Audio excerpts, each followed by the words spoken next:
welcome back for this second part of the interview. Well, thank you, Peter, for having me back. As a researcher of esotericism, you spend part of your researches to ufology and aliens. What have you discovered that we need to know? Well, first of all, a couple of things that you need to know. Uh, UFOs represent something very legitimate. Governments around the world know that. Highly intelligent military people around the globe in different countries, they know that. And there is a lot of people in different countries, and yours and mine, that are experts on that subject that know that they are real. While the vast majority of the people on the earth are not aware, and so they are easily swayed by people's opinions. And so I always like, if I'm going to talk about UFOs, there are a few things that we need to talk about first. And first of all, there's something that I call the crab syndrome. Okay. Because when I was a kid, as a kid, I grew up in Florida, right on the Gulf of Mexico. Used to go fishing as a little kid all the time, and we would also go fishing for crabs. And what we would do is we would get a big pot or a big pan, like a trash can maybe, something big, and fill it with ocean water and set it next to the dock where we're sitting and fishing. And then we would drop the hooks down with the food, and the crabs would grab it, and we pull them up, and the crabs would not let go of the food. So you don't have to worry about catching them. Once they have the food in their hand, they're not going to give it up. And so we pick them up, and then to keep them alive, you drop them into the container. So this way, they're still in their home environment. They're in the water, but they're not going anywhere because you caught them. And so after a while, you've got a whole bucket full of crabs, and they're all obviously trying to get out. And but they all are crawling on each other to try and get out. And so once in a while, if it gets full of crabs, once in a while, one of the crabs might almost be getting out. He might almost be out. And I would tell my dad, I would tell my father, well, that crab is going to get out. And my dad would say, no, just leave him alone. He won't go anywhere. And it doesn't, because all the other crabs will grab onto him because he's the highest up and he's the one that's almost out. So they will grab onto him so he can pull them out. But instead of pulling them out, they pull him back in. And so the crabs themselves make sure that nobody gets out. And that's the way humans are. We're just like that too. We don't want to see somebody else successful and wealthy and driving fancy cars and having a very nice home and can, having beautiful vacations. We don't want to see that. We want, misery loves company. So we want to see that other people are like us, broke, unemployed, 5 kids, house payments, marriage on the rocks, and all the troubles that a human life can bring. Uh, you know, Generally speaking, people don't want to see other people who are doing just great. And so we pull each other back into the darkness. Yes. Now, now, from that, we now go to science. Scientists are like that too. I mean, all kinds of professions are made up of humans, and so, and all humans are alike. And so even in science, there's a whole thing in science where scientists do not want other scientists to be better than them. Every scientist wants to think that he is the top of the line and everybody else is nice, they're friends, we like them, but they're nowhere near as smart as I am. And so, that being the case, that's the way kids are in school. That's the way young teenagers are. They always think they know better than the parents. They know better because they're smart and they're cool and they're young and they've got good minds and good bodies. And the old man, the old grandfather, doesn't know anything. And so they pull themselves back into the pit.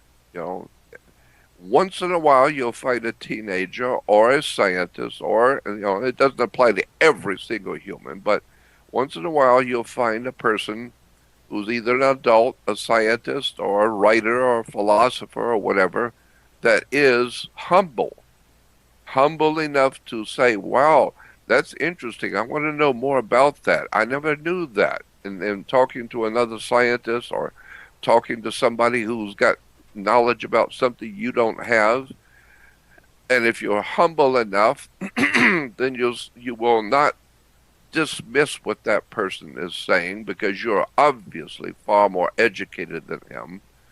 You will listen to someone else's work, someone else's thoughts, and gain from them. Wow, I never knew that. That's interesting. I want to do some research on that. And then you find out, wow, I didn't know that. And then you begin to look at other things he tells you. And then you find out, wow, this is an incredibly interesting guy I'm talking to. He tells me so many things I've never heard before. That's a humble position. Unfortunately, most people are bothered with something, it's in psychology, we call it cognitive dissonance. Cognitive dissonance means when you hear something that you've never heard before and it sounds stupid right off the bat, it sounds stupid because you've never heard such a stupid statement before, you've never heard such a silly subject before, and since you've never heard it before, it's obviously stupid. Why? Simple. Because you, not being humble, perceive yourself to be highly educated, a man about town, a world traveler. You know everything there is to know. You've had all the experience and education, so you know everything there is to know about everything. Well, pride precedes the fall. It is written in Scripture and has always been known. When you are proud and arrogant and know everything, that's when you're going to make mistakes and you're going to lose money. You're going to lose all kinds of things because you are arrogant, self-centered, egotistical, know-it-all. And so what I'm saying is when you're dealing with a subject like UFOs, most people, probably a lot of people, are now believers in that they believe there is something going on legitimate. They just don't know it, what it is yet. Well, I don't think there's too many people on the earth that know what it is yet. There may be some out there that highly placed in government and science that do know, but they're not telling us. But generally speaking, all intelligent people on the earth who understand that there is more to our life than what we do, and that we don't know everything about everything. My God, we don't even know what's in the oceans of our own planet, much less in the universe. And I like the way that one astronomer said, a quote was beautiful. He said, the universe is not only stranger than you imagine, it's stranger than you can imagine. Mm-hmm. Yeah, what is going on out there in space is so absolutely incredible. The size of the universe and the size of planets and suns. I mean, we look at our sun, it's so incredibly big, and in relation to our little tiny speck Earth. But that sun is a microscopic speck to other actual big stars, which are millions of times larger than our sun, millions of times larger. And there's only countless billions multiplied by billions of them.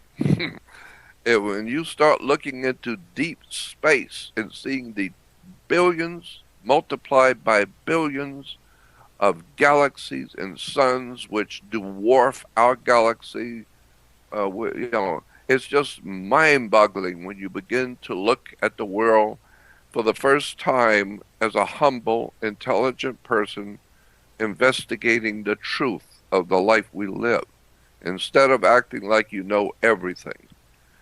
And so that's always been a problem when you're talking about UFOs, because there's a lot of people out there who will mock and laugh about the the stupidity of anybody believing in UFOs until you do some research on those people, and then you find many times, which I have, the professional debunkers, the professional people who are always laughing and mocking other hundreds of thousands of people who have had personal experiences of seeing UFOs and having one-on-one experiences with them.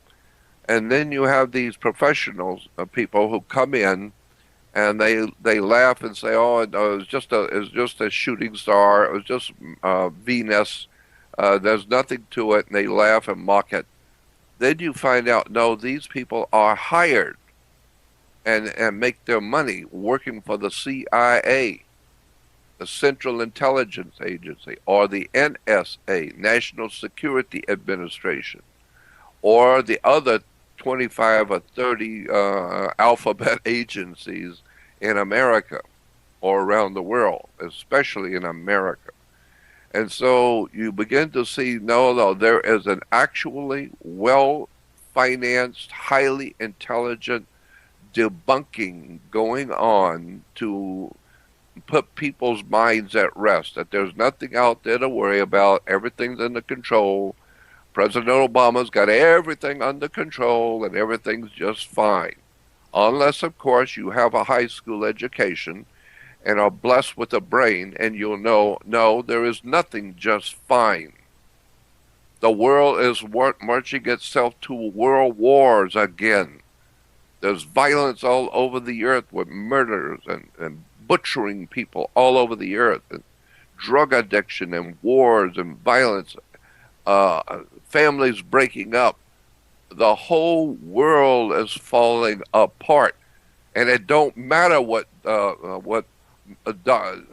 Obama says, everything's just fine. Of course, everything's just fine with him, because he's on the payroll and lives very high with his limos and all the protection around him, and he is supposed to mislead you. And why? Because his masters, the people who own him and own the American Republic and own the country, they don't want the people waking up and asking questions, because there's too many people out there. And if you are the master of the house, and you own the home, and you're a farmer or a plantation owner, you don't want the 400 people who work every day out there in the yard and picking cotton. You don't want them getting together and finding out about your bank account and finding out about all of your dirty business that you're doing behind the scenes that nobody knows anything about. You don't want the 400 employees that are right there on your land finding out who you really are and how much money you're really making. You don't want that. So you make sure that they have plenty of alcohol. Make sure that they have a liquor store on every corner. Make sure there's plenty of liquor, and make sure the liquor doesn't go up in price. You can still buy a bottle of liquor almost the same price you could 40 years ago. Everything else has gone up, but liquor and bread stays at the same price. Why? Because you, like Rome, you want to give the poor working class people of the world bread and circuses. You want to keep them entertained. So the first thing you need to do is make sure they can eat, because people get very nasty when they don't eat. And the government's got enough problems trying to keep you stupid and occupied without having you getting hungry and getting violent. And so to make sure that the people of the country are kept stupid, ignorant, ill-informed slaves, the government will do well to make sure you have plenty of alcohol on every corner. You will have plenty of ball games, football, basketball, tennis ball, ping pong ball, kicker ball, soccer ball, golf ball, ping pong ball. It's always a ball game. So give the people ball games and make them and have them fight each other. One team is fighting the other team to be the best ball player. And make sure at all the ball games you have plenty of beer and whiskey and entertainment and sandwiches and stuff to fill your belly and then entertain you. So what I'm saying is, governments know that it is a very dangerous thing to allow the people to wake up and get an education and start thinking. Adolf Hitler said, the dictator in Nazi Germany, Adolf Hitler said, "Isn't it wonderful how most people don't think?" And I understand why he said that, because the German people, all they wanted was to fill their stomach and have a job. They don't care who their government's killing. They don't care about the war. Nobody gives a damn about it, unless, of course, you're going into it. But the people don't care as long as they see, hey, there's food now, and everybody's got a job, and we're all driving a nice new, Volkswagen car, and we got nice highways. Hey, just shut up, go with the flow. I mean, it's nice. Yeah, but he's killing millions of people around the world, and we don't care about that. We're happy. We're crabs in a bucket, and we're trying to get out of the bucket. And so the bottom line on all of this is I'm saying that most people do not want to see you succeed. They want you to be like them. And so that's why they tell teenagers, well, you need to get married. Yeah, you need to get married. And the guy at work who's not married, the married guys will say, well, when are you going to get married? And I got 5 kids. When are you going to get married? And myself, I always thought, hey, first of all, it's none of your business, Jackson, when I will get married. And second, I'm not like you. I don't come from the same world you come from. I was born with a brain. I do my own thinking. And I'm not interested in being like you. With 5 kids, a bad marriage, and a home, and in debt up to your neck, I'm not interested in being like you. I want to do something with my life, and I'm not going to sit in a classroom and have you tell me what I can think and how I can think and what to think, because schools always teach you what to think, but they don't tell you how to think. They don't teach you wisdom and knowledge and how to scientifically think about things.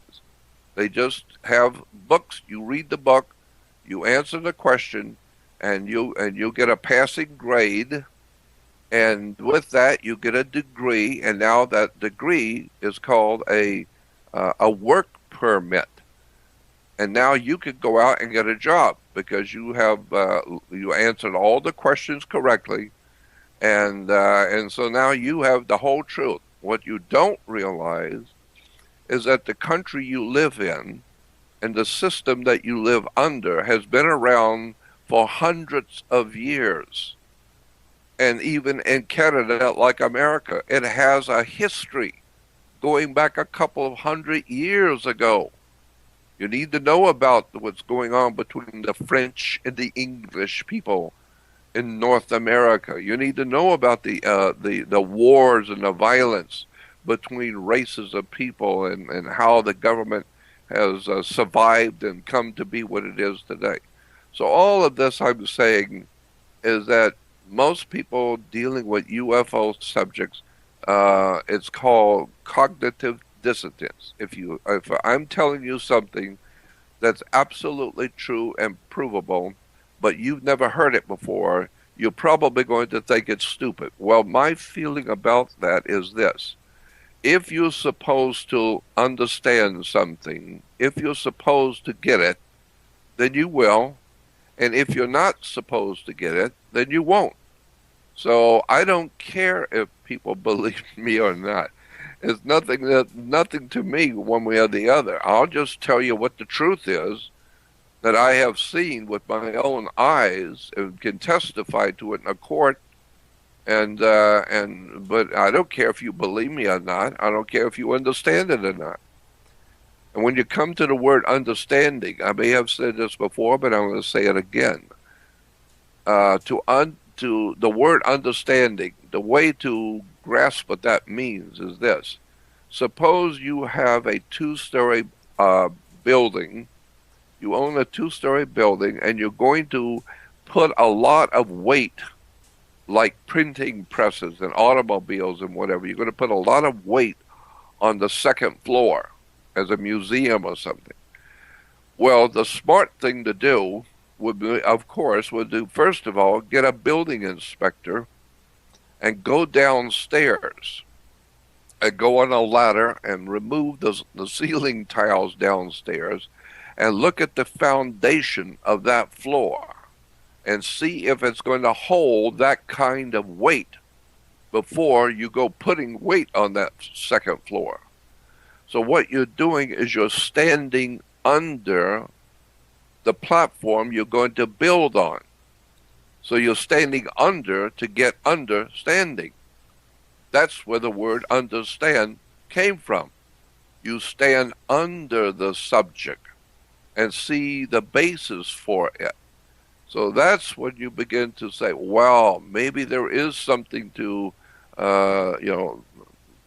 giants on the earth that I never even thought of before. Well, yeah, when you're seeing that mining companies are digging up bones, which are human bones, but they're about 8 times larger than your bones in your body, but they're the exact same bone, it's just 8 to 10 times larger. And therefore, it's easy to figure out if you find a leg bone or any kind of a bone in the body, in your leg or arm, and you find it somewhere in a mining, going down into the earth, you find it and it's 10 times larger than your human body bone, then that means the person was 10 times bigger than you. Obviously, because you're holding the bone in your hand.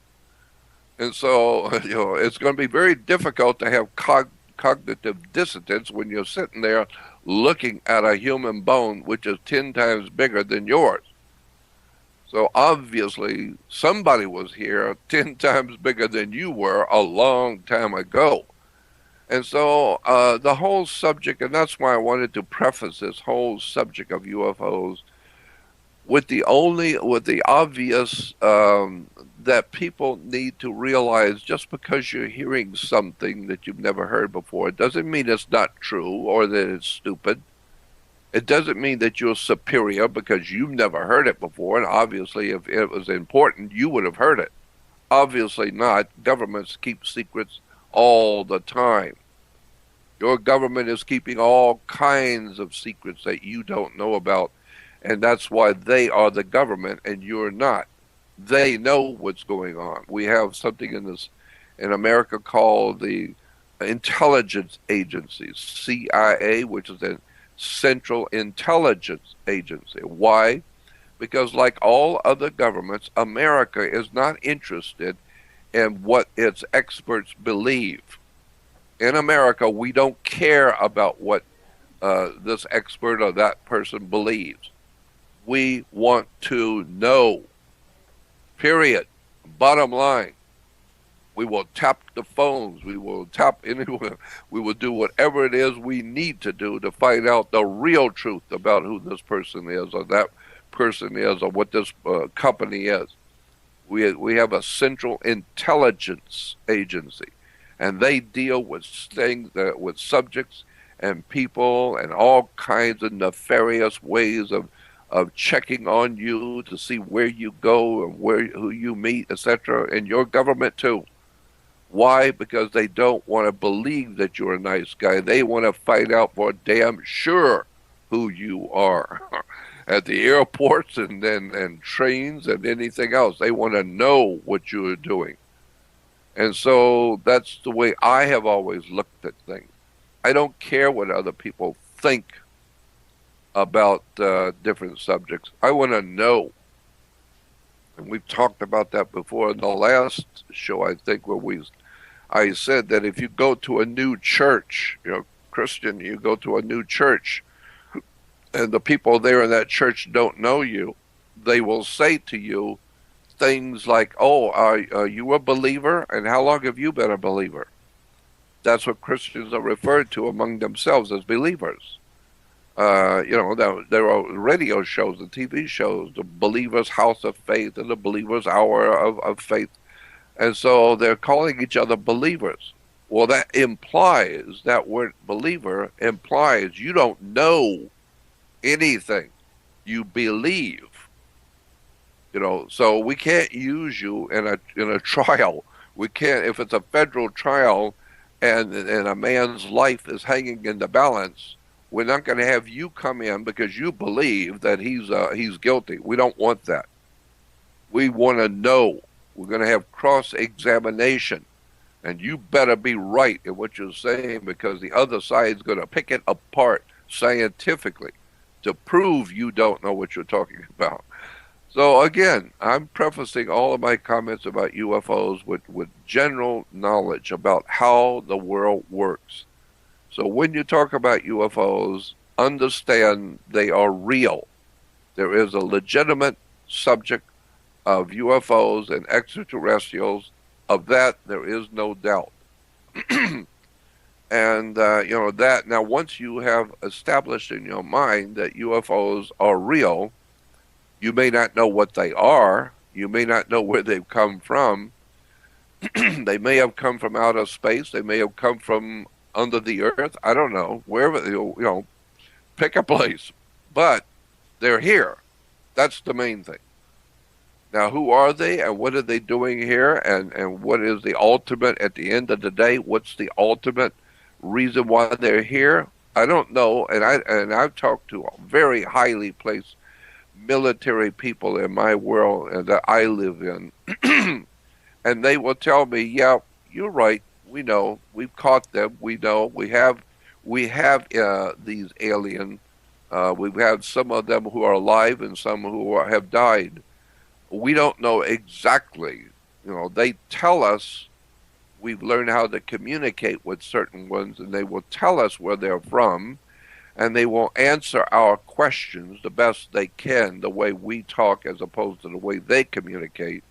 But they will answer our questions, and we know that they're here and they're talking to us, but we don't know for sure because they are liars.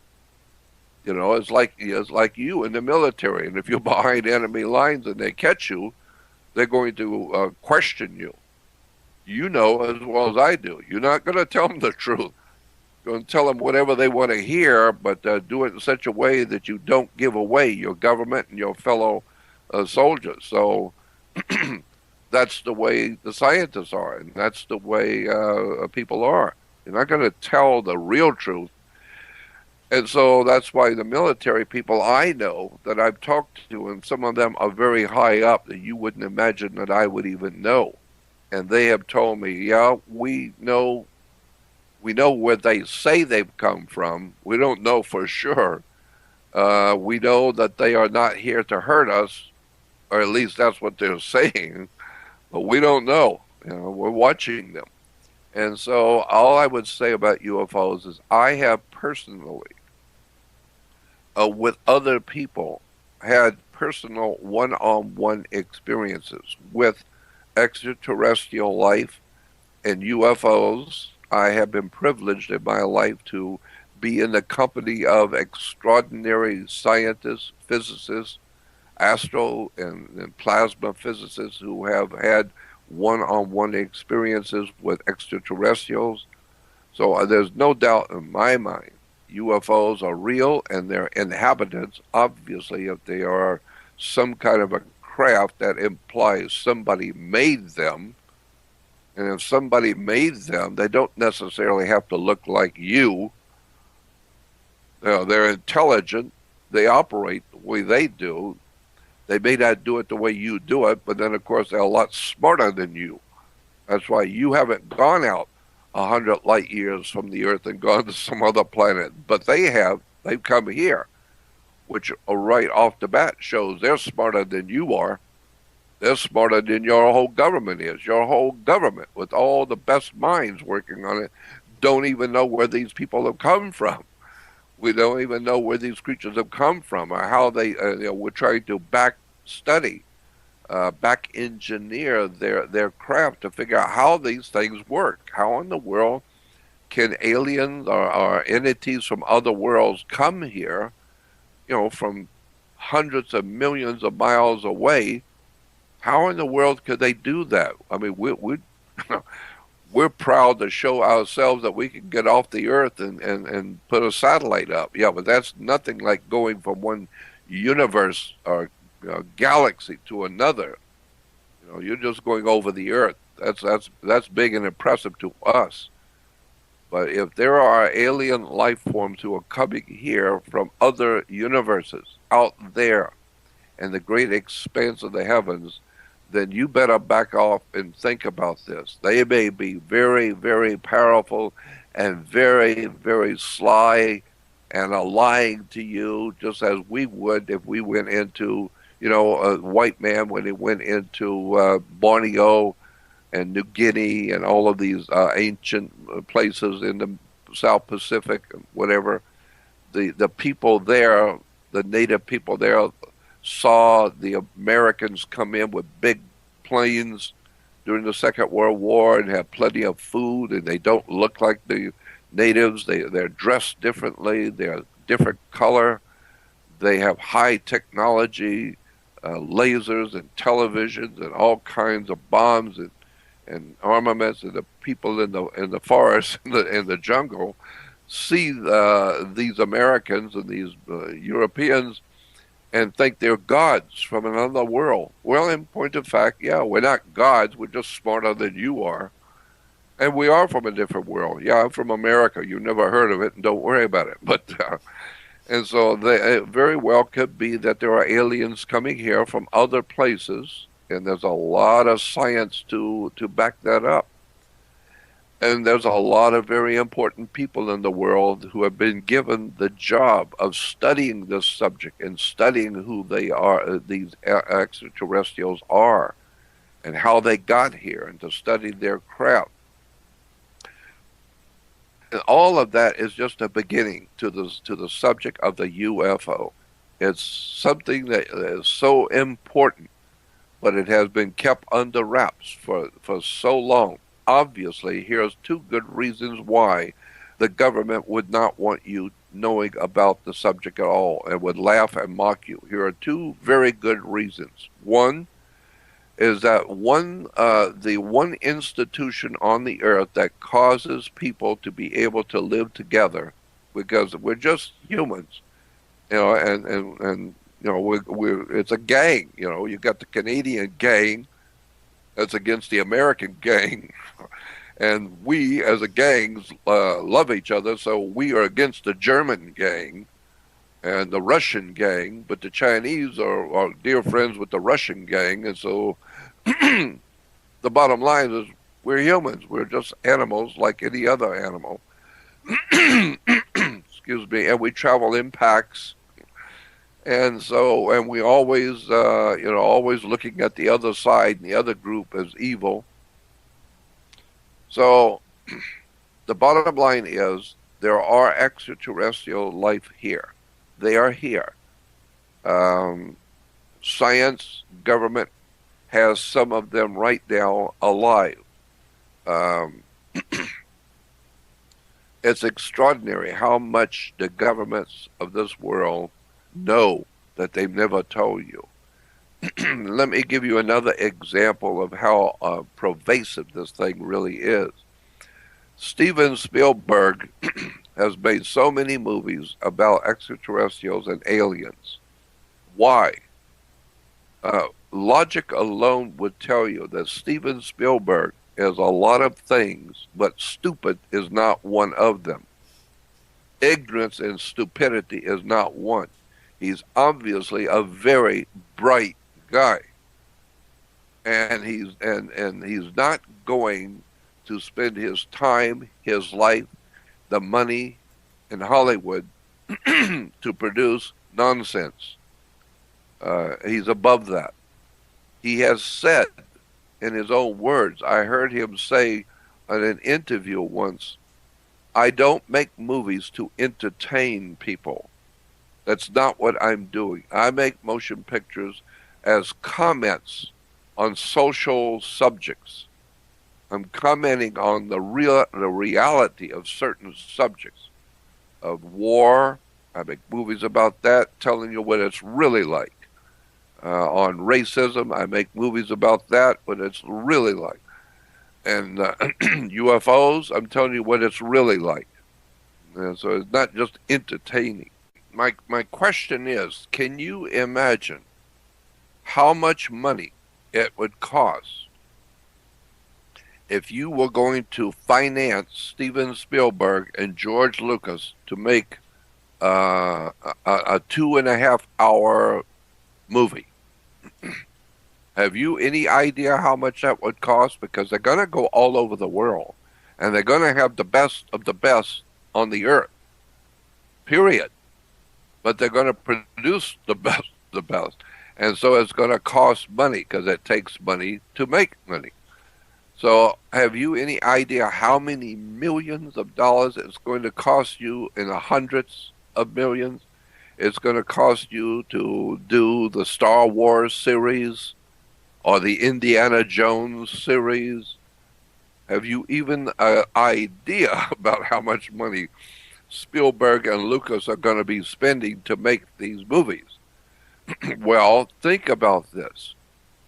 Steven Spielberg made a television series called Taken, Taken, Taken. And it was 19 hours. Over a period of a week and a half, there was a 19-hour television series called Taken. How much would it cost to finance Steven Spielberg for 19 hours? Somebody put up a lot of money to a genius who spends money like it's going out of style to make a television series on extraterrestrials who steal and kidnap people. That's what that 19-hour television special was all about. About how extraterrestrials are here, how they work with the big governments of the world, and how they are working with individual people. And it's an extraordinary, and I've watched it a couple of times, all 19 hours. It's a brilliantly presented Steven Spielberg special. But again, who would put up the money for 19 hours on something that's just lunacy? It's just, if you're going to do that and you're going to make a Mickey Mouse movie, make one and entertain the people. But you're going to spend hundreds of millions on a 19-hour television series with Steven Spielberg on extraterrestrials and UFOs. And besides, the very name of the series was called Taken. And that he based that whole series on a lady who died writing a book. She wrote a book called Taken. And she was a doctor, a lady doctor, who was really brilliant doctor. a lady doctor who did a lot of research on the extraterrestrials who are operating in our human society. She did such an incredible job on explaining what governments are doing and how she knew and the stuff she wrote about that Spielberg was reading her work, her book, and decided to make a whole series out of her book called Taken. Her name, Doctor, I can't remember right now, but you could go on the web and order the book called Taken, and that's the one Spielberg based his movie on. I'll think of her name in just a minute.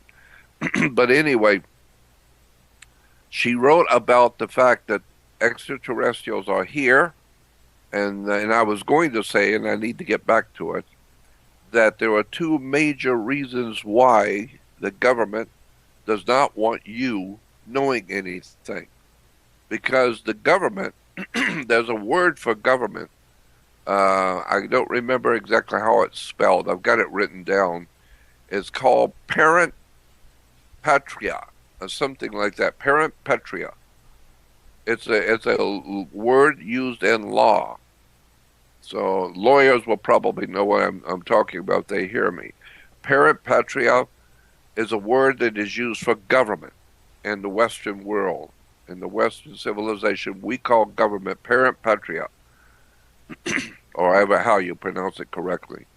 And what it means in a law dictionary, it says that the government is your parent. That's what the law says. It comes out of British maritime admiralty law, on the United States admiralty law.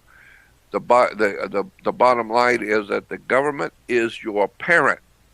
It's like your mother and father. It sees to your needs. It educates you. It gives you a job and gives you food to eat. It takes care of business for you.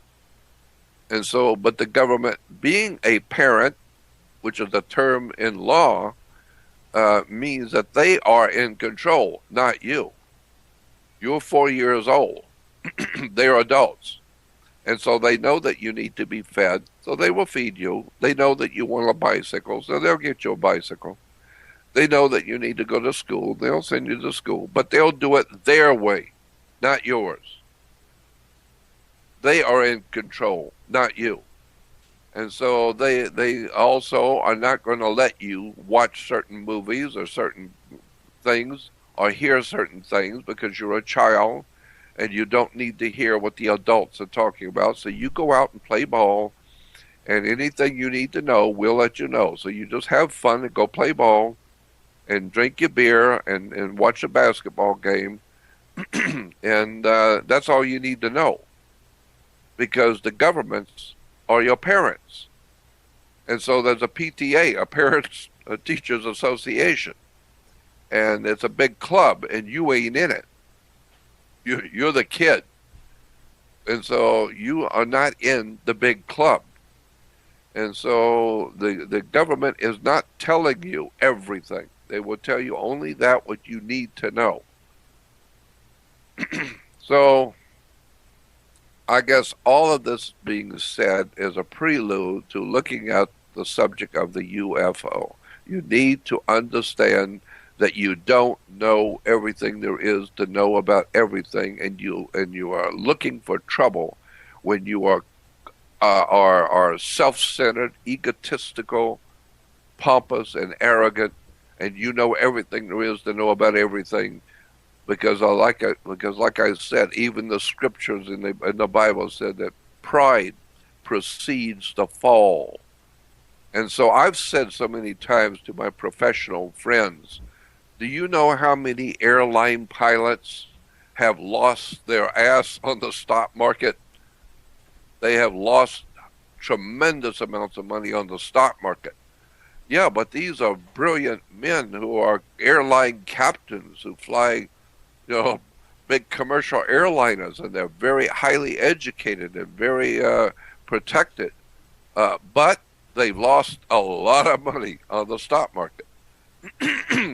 Do you know how many doctors, brain surgeons, uh, some of the best doctors in the world have lost money on bad deals, on real estate deals, or all whatever, wherever they're investing their money, and then they find out that it folded. So the point I'm making is just because you're an airline pilot doesn't mean that you know everything about mining or art or sciences. You know what you know, and you're good at what you know, but that's all you know. And so I would say to everyone listening, just because you've never had a UFO experience does not mean that it doesn't exist. It just means you are not aware of it. Now, I have had my own personal UFO experiences many times. And so I can just tell you, again, I don't care if you understand or not. I can tell you they are here. They are not of this world. And one thing that is provable, as far as I'm concerned, has been proven to me over and over again. So it's not even a discussion about it from my viewpoint, is that there is a life form on this earth that is not like us. You cannot see it. You're not able to see it or communicate with it. It ultimately is smarter than you are. We call it in religion, in the churches and religions of the world, including the Jews and the Islam and all the other religions, have as a major feature of their religions, all the world religions have as a major feature the fact that there are spirit entities. Spirits, demons, devils, the Islamic call them jinns, and when you go into a liquor store, you're going to buy a bottle of gin. That's the same word that the Arabs use for spirits, and demons and devils are called jinns. And you're going to buy a bottle of gin, and it's referred to as spirits. Gin is a spirit. I mean, even in a liquor store. And so if you buy liquor and alcohol, it's spirits. So what I'm saying is that there is, in point of fact, life here, but you don't see them. They're smarter than you. The fish in the fish bowl and the ants in the ant hill do not even know you exist. You can mess with them. You can kill them, stomp on them, pour acid down the ant hole and kill everybody. You can do all kinds of things, and they will never, ever, ever know what happened because they don't see you. They don't have eyes to see, and they don't have brilliant people to intellectually explain to the ant that you're going to stomp on the anthill. And so, so I'm just saying that when you deal with the subject of UFOs, you need to realize that you don't know everything, and don't put it down. Don't disregard other people's experiences. Yes. Why jinn or devil? Why not angels? Yeah, well, I'm just saying that's a word that the Islamic people use for angels, are called jinns. But in Christianity and Judaism, we have many words for what I'm talking about. They're called poltergeists, which incidentally, Steven Spielberg made a whole series of movies called Poltergeist. A poltergeist is a spirit entity, a demon or a devil, or demons, more than one, demons and devils, and they are evil, and they can do things to you, and you can't stop it. You can't do anything about it because they're smarter than you. You don't see them, and they have powers to do things that you can't do. And so Christianity calls them demons, devils, angels, spirits, ghosts.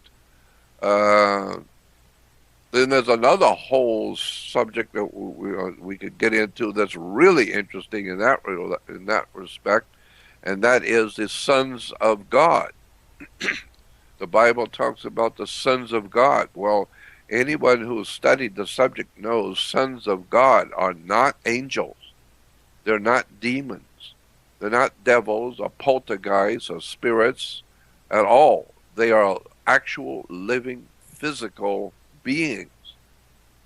And the Bible says in Genesis that these actual living physical beings like you, but they're not from here.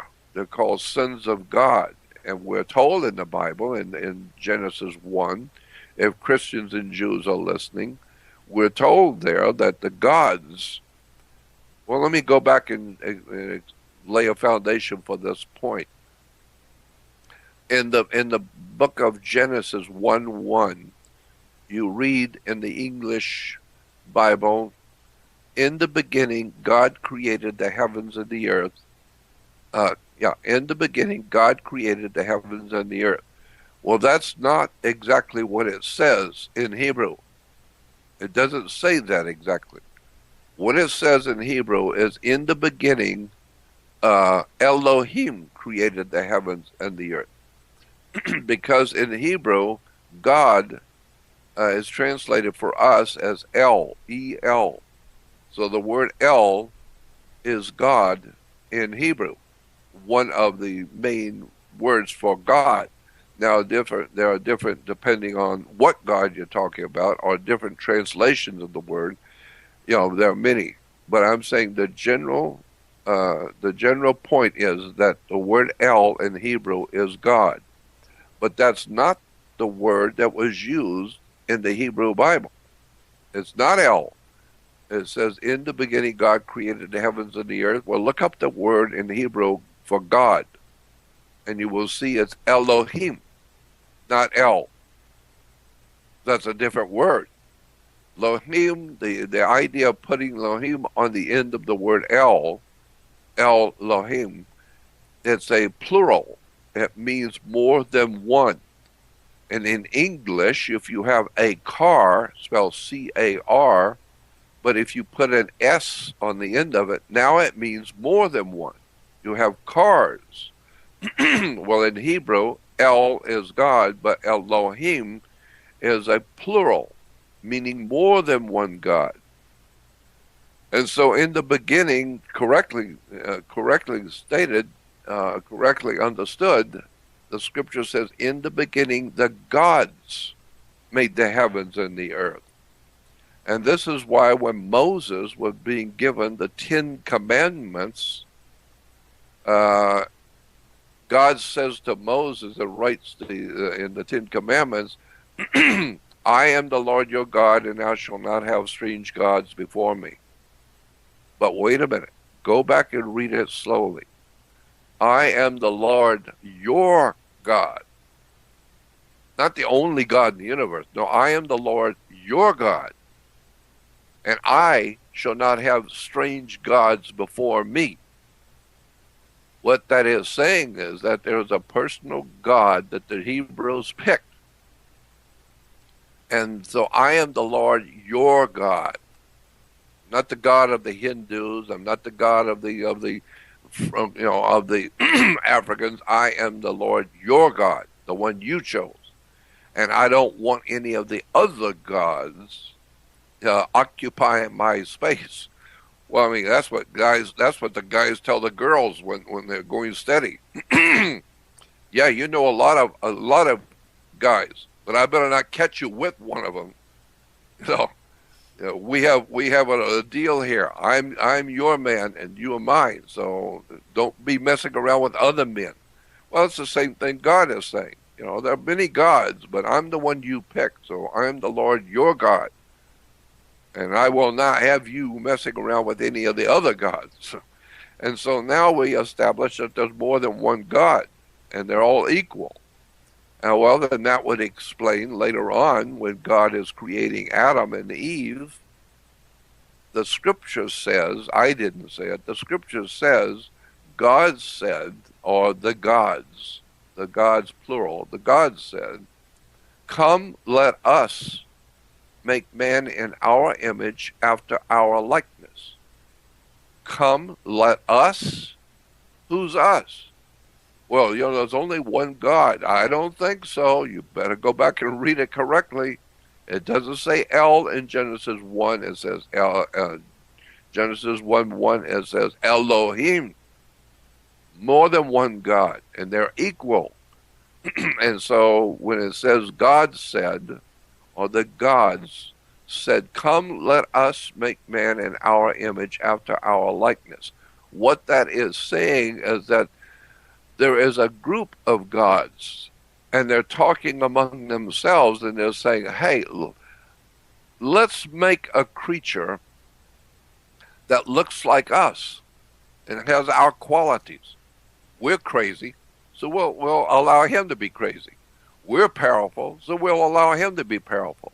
We're handsome and strong, we'll allow him to be handsome and strong. We're wise and intuitive, we'll let him be wise and intuitive." And so, we are moved by pity, by sex, by pity, by anger, by all of these things that bother us. Yeah, we'll put that into the man. So he's bothered by all the same things we are, and he does exactly what we do. So now he has become as one of us. And then the scripture goes on to say, a couple of scriptures later, it says, looking down on the earth, they are seeing what they have created. That's us. The mess that we're in, and they're saying, look what here man has become as one of us. Look what we have done. Look what we've done. Man has become as one of us. We're fighting and killing each other and always angry at each other. All the gods were vying for power. And now look what you've done. You created a creature called man, and he's just like we are. He's about as crazy as we are. He's developing all kinds of bombs and technology that kill people and to subject other people. That's what we've been doing for millions of years. And so I'm saying that what we're being told in the Bible in Genesis 1:1 and in Genesis, there's all kinds of scriptures in the Bible talking about the gods who created us. And something else you need to remember is that in Genesis, I think it's Genesis 9:1. Genesis 9:1 in the Old Testament, the scripture says that God said when Noah and the ark, and the story of Noah and the ark, and it says that when the ark came to rest on land after the great flood was over, the ark came to land. God says to Noah and his wife and 3 sons and their daughters, there were 8 people, which is Jewish mysticism. There's a very good reason why there was 8 people. But God says to Noah, after the flood, let's go back and read it in Genesis 9:1. God says, God says, "Go forth and multiply and replenish the earth." I talk with rabbis over the years about this. God is saying to Noah, after the flood has gone, after the flood subsided, and there's land, God's saying to Noah and his family, all right, I've destroyed everybody. I've destroyed all the evil people, except the fish. They didn't care. But I destroyed all the people. And now there's only going to be 8 people on the earth. So I want more people on the earth. So he tells Noah and his sons and their wives, go forth and multiply and replenish the earth. That's in 9:1. I asked the rabbis many years ago, back in the early 60s, is that a correct translation when it says go forth and replenish the earth? Because the word re means do it again. Re. And they said, yes, that is the correct translation, to replenish the earth. Why? Well, obviously, if God has destroyed the earth and all life on it, and if he wants life on the earth, then you're going to have to redo it again. So go forth, he tells Noah, go forth and multiply and replenish the earth. Well, that makes sense. And I then said to the rabbi, no, not necessarily does it make sense. Go back to Genesis 1:28 in the first chapter, when God is creating Adam and Eve, the first couple. And God says to Adam and Eve, the first couple, go forth, multiply, and replenish the earth. It's the same Hebrew words. So why is God telling Adam and Eve to replenish the earth? Do it again.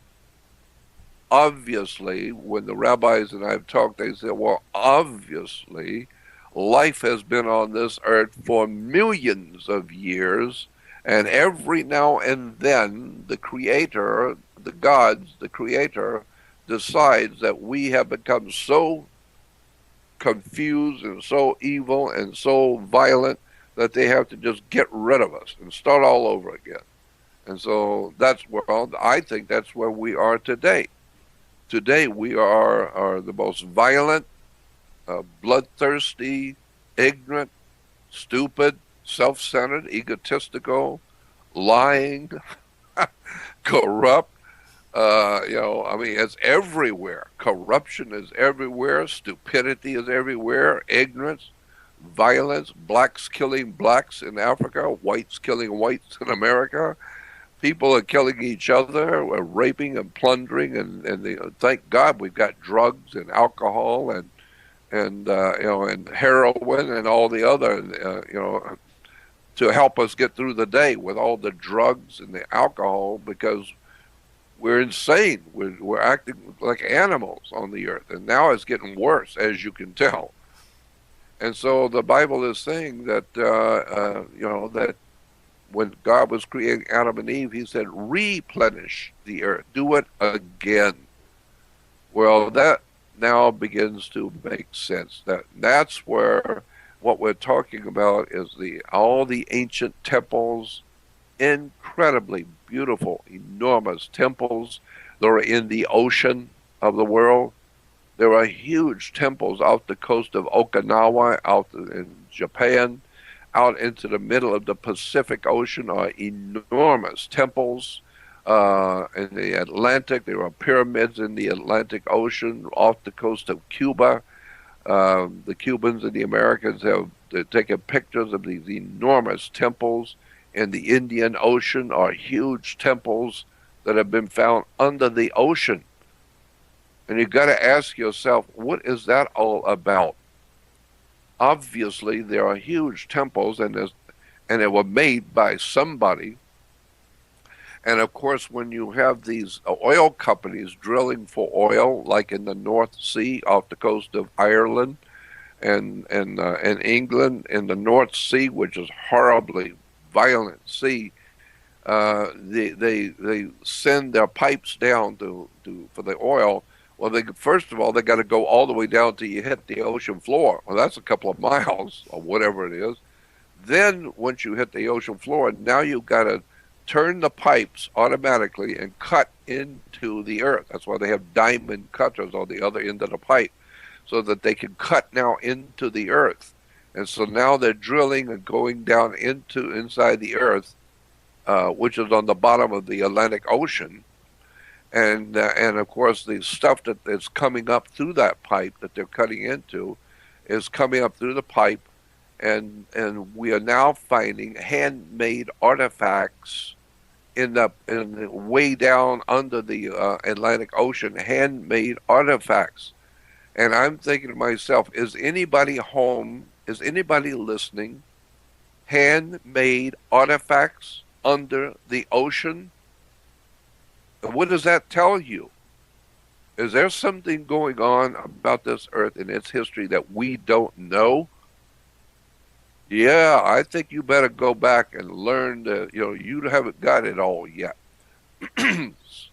So there have been, as a matter of fact, in South Africa, listen to this, in South Africa there was a mining company quite a few years ago who drilled way down into the earth. They went way, way down, miles down into the earth in a mining company.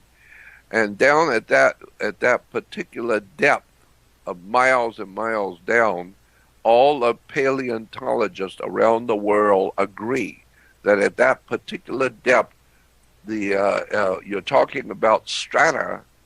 That strata was at least 3.5 to 4 billion years old. And in that strata, that is 3.5 to 4 billion years old, that all paleontologists agreed upon. Obviously, at that depth, is almost 4 billion years old. They're bringing up handmade artifacts. Handmade artifacts in strata, which is almost 4 billion years old. What is that telling you? If you are not stupid and self-centered and egotistical, and not too bright, but if you've got a brain that tells you somebody was here on this earth and they knew metallurgy and they knew how to create metals and create artifacts 4 billion years ago. So what does that do for, and again, this goes back to what I was going to say, and I still haven't got around to saying it. Why is it important for the government to make sure you don't know any of this? Again, it's because two things. Government does not want you knowing about these things because religion is the one thing that people are involved in that they are quiet. You know, as long as you give the animals something to do, then they will be happy and they'll be quiet. Give the children, the babies, you know, and the kindergarten, give them some games to play and pretty things to play with, and they'll be quiet and they'll be happy. And so religion has given people the false sense of everything's just fine. The Lord loves you and God loves us, and everybody's happy and will always be happy and free. And so the governments want you happy. They don't want you in the street unhappy, like I said. And so people who find out that there were higher, far, far more intelligent life forms on this earth 4 billion years ago, which may, hundreds and hundreds of millions of years ago. That will be very disturbing to Christians because they know the whole earth was created by God and He loves everyone. God loves everyone. Then you come to find out, no, you better go back and look at the real history of the earth and find out where the word God comes from. Because in English, God is dog spelled backwards. So anyway, I'm just saying that the subject of UFOs is very legitimate and very frightening once you finally are initiated to the real truth. They're really here. I don't know who they are and what they ultimately want to do, but I can tell you one thing for sure. You can see their hand in everything. You can see it in movies, television. I mean, if you look at the human race for the last, say, 150 years ago, where we were riding on hearts and donkeys, horse and carriage, and bow and arrows. Today, we're walking on the moon with the technology, all the highest technology that we are capable of. Where did we humans get all of this technology from to build lasers and televisions and computers and all kinds of high technology? Where did we get that from? We're not that smart. Somebody is telling us what to do. Let me tell you one more thing that's important in relation to this. Nikola Tesla, one of the greatest minds that ever lived. Most people have never heard of him. One of the greatest men that ever lived on this earth in any age was Nikola Tesla. And he gave us electricity, television, radar. My God, he gave us all kinds of stuff. But when he was like 85 years old, and he had given the world electricity and radio, it was Nikolai Tesla who invented radio. And but there was a big dinner to celebrate his life and his life's work in New York. It was in the papers back then. He was 85 years old, and they were having a big banquet for him. And after the dinner, Nikolai Tesla gave a short speech to the audience in New York, and it's in the newspapers. You can go back and get the microfilm and read what he said. Nikolai Tesla, one of the greatest minds and inventors the world ever knew, he said of himself, he said, my inventions of light and radar and all the other stuff that I've given to the world was given to me by higher intelligence. He said every night I would leave a notepad and a pen at my night table next to my bed, and in the morning I would wake up and there was a new invention, all written out, not in my handwriting, but very clean and clear handwriting that I could read easily, explaining how to build this, how to build that, what to do, what it means, and why. And I would just take it after breakfast. I'd go over to the laboratory and take the pad, and I'd start to build what I was reading on the pad. And then I came up with radar, or I came up with radio, I came up with lasers, I came up with all kinds of lights, I came up with all kinds of. I didn't come up with anything. He said it was always in a pad. And every morning I would get up and there was another, and if I had a problem with something, the next morning the problem would be all written out, what the problem was, so I could go fix it. So he says, I'm just letting you know that, I am delighted and been blessed to be, who I am, but I don't mind telling you, it was all given to me by someone far, far smarter than I'll ever be. They gave me all of my inventions. They wrote it down for me.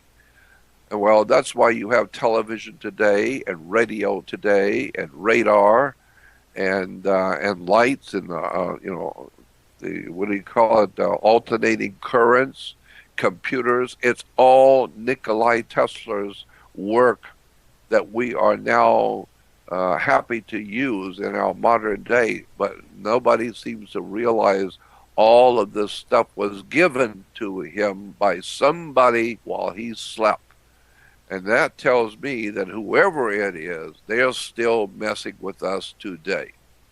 Somebody is messing with the human race, and the government does not want you to know it. That's bad for religion, and it's real bad for business, and it's extremely bad for government, because when the people find out the government is not the most powerful on the earth, there's something that you can't see that's far more powerful than your government, and your government knows it.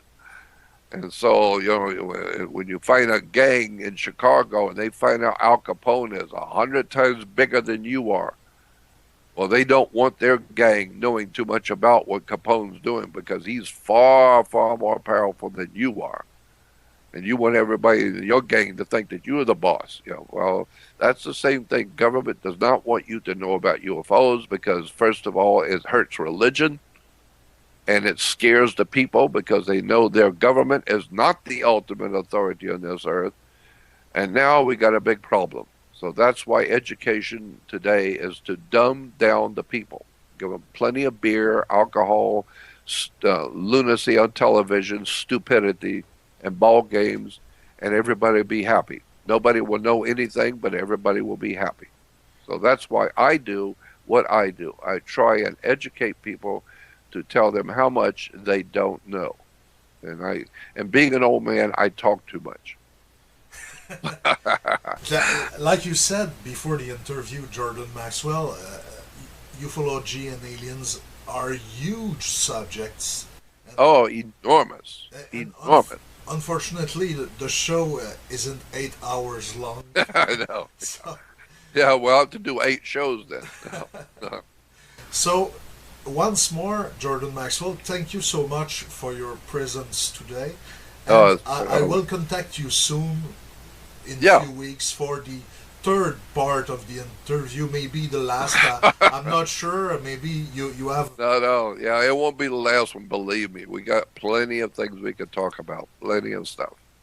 And, So, the world is far more interesting than you know, far more fascinating than you even begin to know. So, there's always going to be plenty to talk about. And again, Pete, I want to thank you for allowing me to be on the show. And also, I would say to anyone listening, go on my website. There's a lot. There are different websites out there with my name, Jordan Maxwell, on it, but there's only one legitimate Jordan Maxwell website that represents me, and that's Jordan Maxwell Show, SHOW. Real simple, JordanMaxwellShow.com. And on that website is you will see a banner that says Research Society. And that Research Society, if you click on it, is just a new website on my Jordan Maxwell Show website. There's a new website called Research Society, and all it is a new website with all of my research materials, books, articles, audio, video, links, all kinds of subjects you've never heard of before, pictures, research volumes, all kinds of free ebooks. I mean, an enormous array of occult or hidden knowledge about the world we live in. So again, I want to thank you for allowing me to talk about my website, JordanMaxwellShow.com, and be happy to let's do it again. so Quebec, thanks. Thank you for your wisdom, Jordan Maxwell. Thank you for allowing me. Good Goodbye. night. Bye bye.